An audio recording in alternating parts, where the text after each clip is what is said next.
Assalamualaikum warahmatullahi wabarakatuh. Waalaikumsalam warahmatullahi wabarakatuh.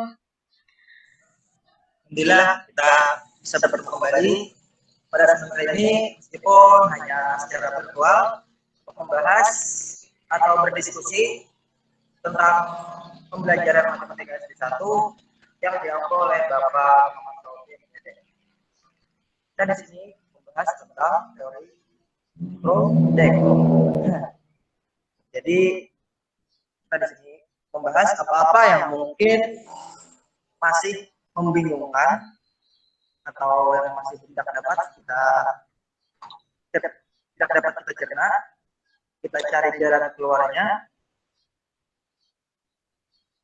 agar kita dapat menambah wawasan dan pengetahuan kita dengan saling berdiskusi, bertukar pendapat, bertukar pikiran dan lain sebagainya.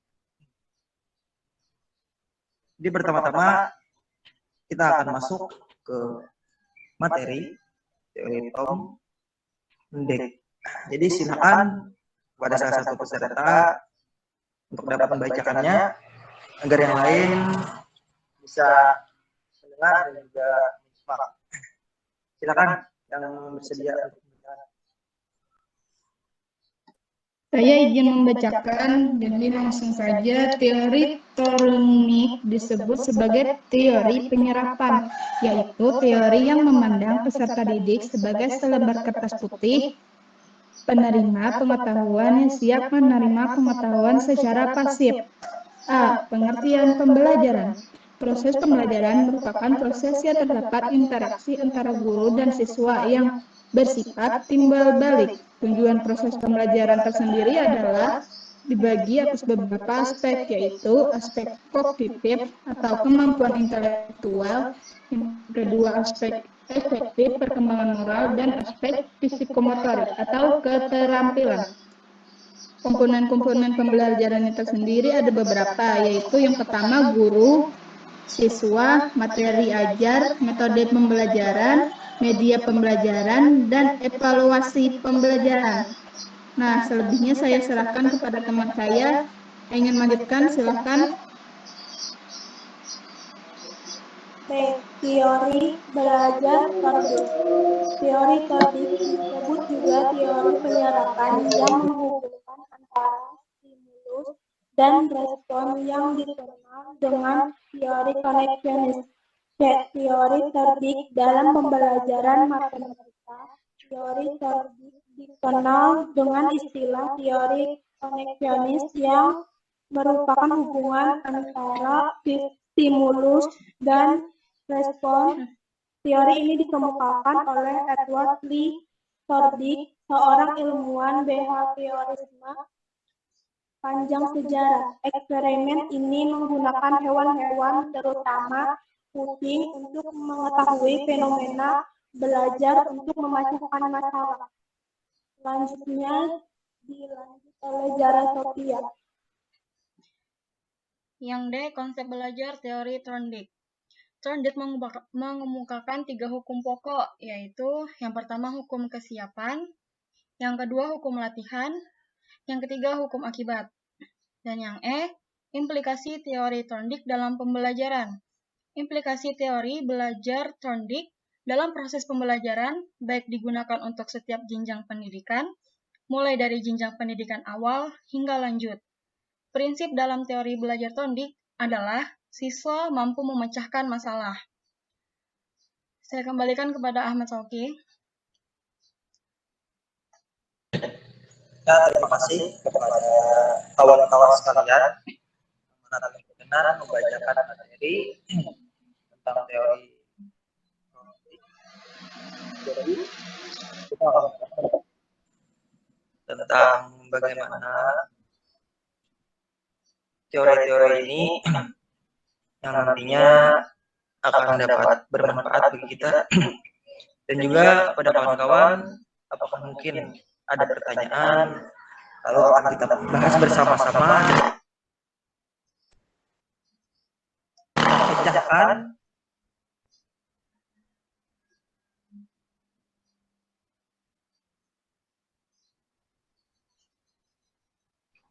Silakan kawan-kawan memberikan pertanyaannya lalu kita bahas secara bersama-sama dengan bermusyawarah untuk mencari solusi dari permasalahan yang ada agar nantinya setelah kita terjun ke dunia yang lebih luas sebagai calon guru mampu memanfaatkan ilmu tersebut. Jadi dipersilakan kepada Awan. Ya, Soki, saya ingin bertanya. Apakah teori Thorndike ini bisa dipakai untuk pada saat kita mengajar anak didik nantinya? Ya, terima kasih. Ya, terima kasih kepada Rifki Permana. Saya akan memberikan pandangan saya terlebih dahulu dan mungkin nantinya akan diteruskan oleh kawan-kawan karena kita saling berdiskusi di sini, saling memberikan pendapat dan pandangan. Menurut saya teori Thorndike tadi sangat tepat. Saya menyimak bahwasanya di sana teori tersebut mengatakan bahwa seperti selembar kertas putih. Artinya kertas putih polos kan. Nah, kalau di sana sendiri jadi peran sebagai seorang guru memberikan ilmu yang bermanfaat kepada anak didiknya. Telah memberikan suntikan tepat, memberikan sugesti, pengaruh pikiran yang positif sehingga dapat memberikan manfaat. Dan juga ada 3 aspek penting yang saya simak, saya pelajari, bahwasanya ada nilai kognitif, psikomotorik, dan juga afektif. Yang mana metodologi tentang pengetahuan dan juga psikomotorik. Setelah kita mempelajari pengetahuannya, lalu kita aplikasikan keterampilan yang kita dapat, dan kemudian yang terakhir efektif adalah sikap kita kepada seorang bagaimana sehingga nantinya akan berguna bagi orang banyak. Mungkin dari saya seperti itu. Mungkin ada tambahan dari kawan-kawan yang lain agar kita saling bertukar pikiran. Terima kasih.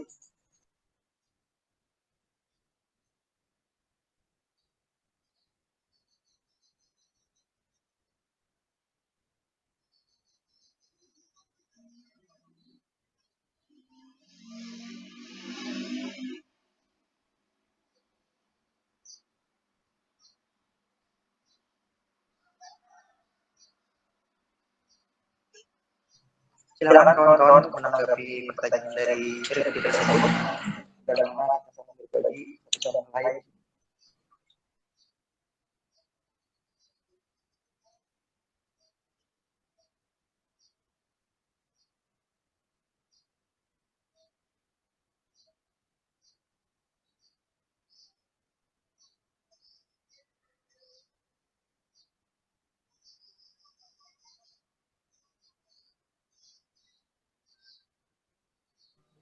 Ya silakan Pak Harus pendapatnya lagi kita bahas sama-sama. Yang lain juga silakan berikan pendapatnya, pandangannya, dan tanggapannya. Ki, kalau mau bertanya boleh lah. Silakan. Menurut pandangan kalian semua, apa sih kelebihan dari teori belajar Thorndike itu? Teori apa?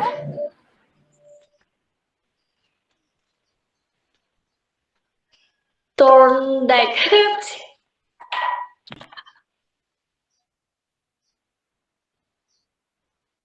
Teori yang sedang kita bahas tuh. Thorndike. Iya.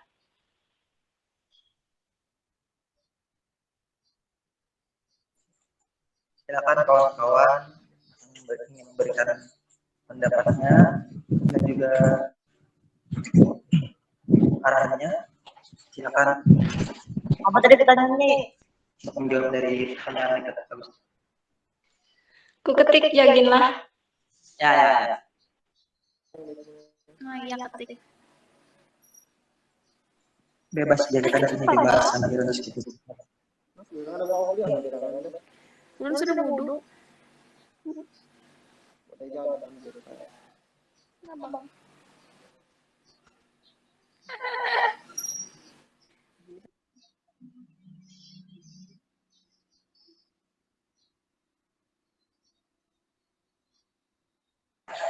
Nah, itu ada Niketut bertanya kepada kita semua tentang apa kelebihan teori ruang didik.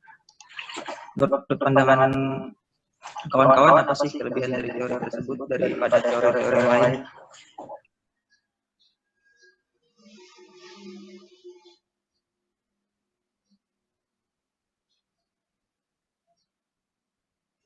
Silakan untuk ditanggapi kawan-kawan.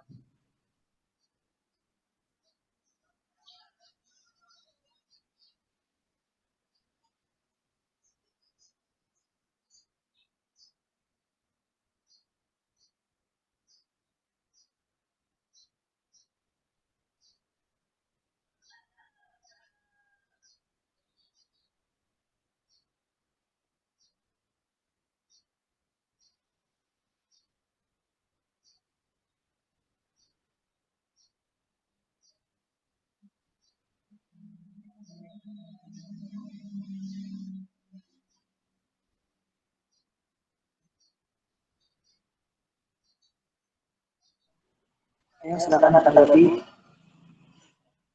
Tanya pada silakan. Izin menanggapi bolehlah. Ya, silakan. Nah, di sini saya izin menanggapi. Nah, menurut yang saya baca, kelebihan teori belajar tornedik dengan seiring melakukan pengulangan dalam memecahkan suatu permasalahan, anak didik pastinya akan memiliki sebuah pengalaman yang berharga suatu saat nanti. Selain itu, dengan adanya sistem pemberian hadiah, akan membuat anak didik tersebut menjadi lebih memiliki kemauan dalam memecahkan permasalahan yang pastinya yang akan dihadapinya ke depannya. Nah, teori ini sering juga disebut dengan teori trial dan error. Dalam teori ini, orang yang bisa menguasai hubungan stimulus dan respon sebanyak-banyaknya sehingga orang akan terbiasa berpikir dan terbiasa mengembangkan pikirannya. Teori ini juga mengarahkan anak untuk berpikir linear dan konvergen. Dalam artian belajar merupakan proses pembentukan atau shaping, yaitu membawa anak menuju atau mencapai target tertentu, membantu guru dalam menyelesaikan indikator pembelajaran matematika. Nah, mungkin dari kalian ada yang ingin menanggapi lagi, silahkan saya lanjutkan. Ya, itu tadi dari Dea Pradela. Terima kasih telah memberikan penjelasannya, menanggapi pertanyaan dari Niketut. Dari mana kami semua di sini mendapatkan ilmu dan juga wawasan menjadi bertambah. Silakan kawan-kawan ingin meluangkan pikirannya atau memberikan pertanyaan dan juga tanggapannya sambil santai sambil kita nikmati. Ya, Toki. Ya, silakan Rafi. Nah, itu kan kelebihannya. Sesuatu teori itu pasti ada juga kekurangannya. Apa kekurangan dari teori Thorndike tersebut? Sauki. Terima kasih. Ya, silakan. Rematus ingin menanggapi. Boleh menanggapi lah kok. Boleh, silakan.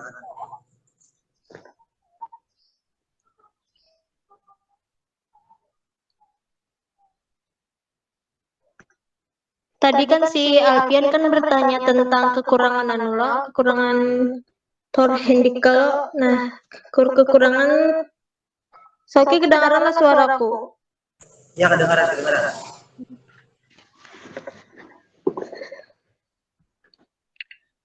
Nah, kekurangan teori belajar Thorndike yaitu satu, teori ini seringkali tidak mampu menjelaskan situasi belajar yang kompleks sebab banyak variabel atau hal-hal yang berkaitan dengan pendidikan dan atau belajar yang tidak dapat diubah menjadi sekedar hubungan antara stimulus dan respon.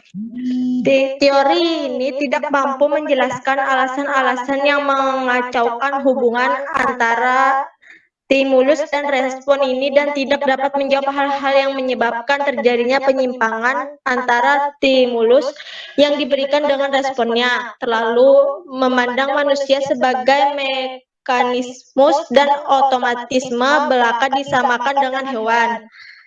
Meskipun banyak tingkah laku manusia yang otomatis, tetapi tidak selalu bahwa tingkah laku manusia itu dapat dipengaruhi secara trial dan error. Trial dan error tidak berlaku mutlak bagi manusia. Memandang belajar hanya merupakan asosiasi belaka antara stimulus dan respon, sehingga yang dipentingkan dalam belajar ialah memperkuat asosiasi tersebut dengan latihan-latihan atau ulangan-ulangan yang terus-menerus. Karena belajar berlangsung secara mekanistis, maka pengertian tidak dipandangnya sebagai suatu pokok yang dalam belajar. Mereka mengabaikan pengertian sebagai unsur yang pokok dalam belajar. Itulah kekurangan dari teori belajar Thorndike. Sudah, Ki? Jelaslah. Ya, terima kasih Fadia. Tadi kawan-kawan telah kita dengarkan dari pendapat Halimatus Sa'diyah tentang kekurangan teori. Apakah kawan-kawan mungkin ada lagi yang perlu kita bahas pada diskusi hari ini tentang teori tersebut? Ya, baik. Apakah saya boleh bertanya? Oke. Oke. Ya. Perbetakun. Silakan. Keunggulan apa namanya? Keunggulan teori apa namanya tadi tuh? Unggulan teori apa namanya? Thorndike. Itu tuh apa aja?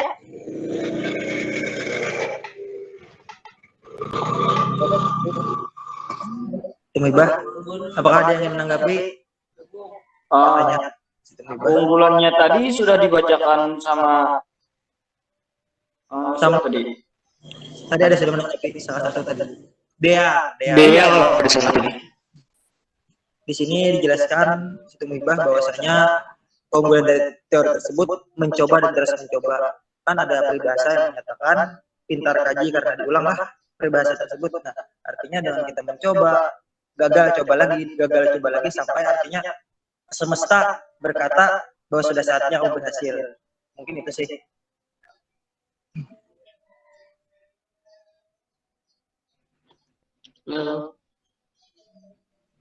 Apa ada lagi? Ya, Rahman tadi. Ya, saya mau bertanya.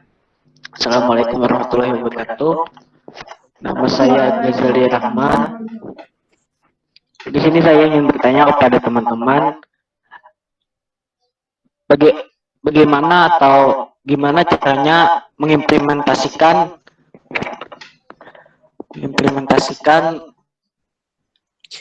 teori belajar Thorndike tadi dalam pembelajaran matematika.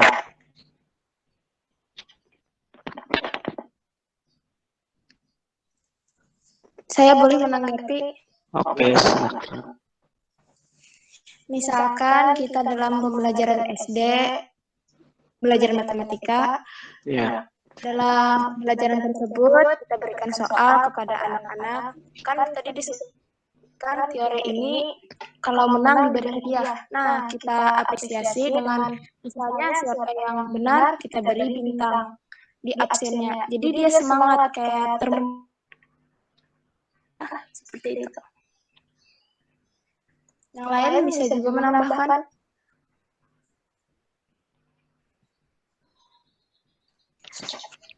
Silakan jika ada yang menanggapi. Banyak yang ada.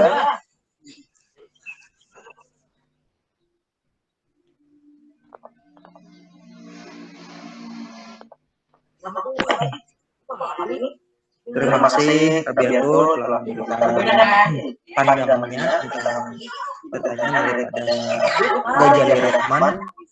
bagaimana mengimplementasikan atau mengaplikasikan pembelajaran dari teori Tronic tadi kepada anak-anak khususnya di sekolah dan istana. Apakah ada lagi? Kalau tidak ada, mungkin bisa kita cukupkan diskusi kita, dan mungkin nantinya kita akan berdiskusi lanjut, bersilaturahmi secara virtual, yang mana memang tidak memungkinkan kita saling bertatap secara langsung untuk saling bertemu sapa, sehingga hanya menggunakan metode seperti ini. Bagaimana kawan-kawan? Ki, ingin bertanya Ki, saya lagi Ki. Ya, silakan. Bagaimana cara untuk mengatasi, kan kita lagi ngajar nih matematika contohnya kan. Bagaimana menghilangkan rasa bosan anak-anak tersebut ketika kita ngajar matematika? Ya, terima kasih. Mas Rifki, apakah ada yang menanggapi pertanyaan daripada Rifki Permana tentang mengatasi kebosanan daripada peserta didik dalam belajar matematika, karena matematika sendiri sering disebut sebagai pembelajaran yang sulit. Silakan jika ada yang menanggapinya.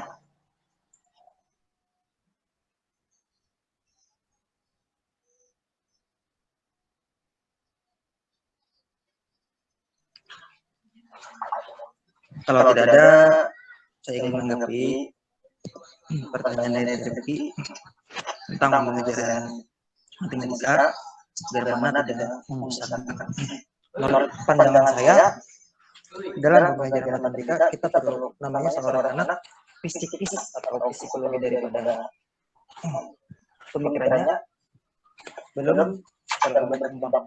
Jadi perlu adanya yang disebut dengan belajar sambil bermain. Jadi tak menjadi anak. Agar kita masuk belajar tersebut, kita bubuhi dengan permainan, dengan sambil bermain. Nah, begitu. Karena memang anak-anak SD terbilang sulit. Nah, pemikirannya juga berbeda dengan orang dewasa. Jadi bagaimana peran seorang guru menggunakan strateginya agar mana si anak didik tersebut dari sisi mungkin dari yang lain bisa menambahkan.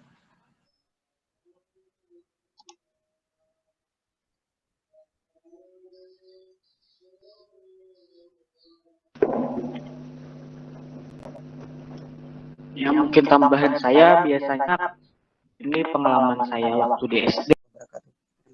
Waalaikumsalam warahmatullahi wabarakatuh.